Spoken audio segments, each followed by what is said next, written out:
আসসালামু আলাইকুম রহমতুল্লাহ। সম্মানিত দর্শক, এখন আমরা শিখব কায়দার তারতিবে ২৯টি হরফ।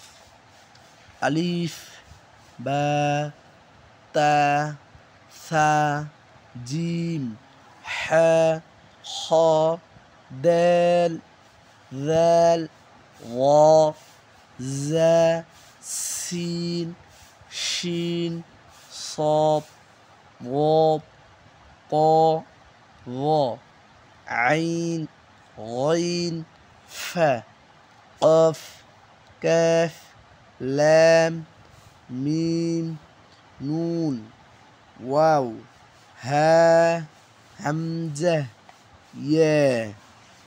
সম্মানিত দর্শক, আল্লাহ পাক রব্বুল আলামিন আমাদেরকে যেন এইভাবে সহি শুদ্ধ করে পড়ার তৌফিক দান করে।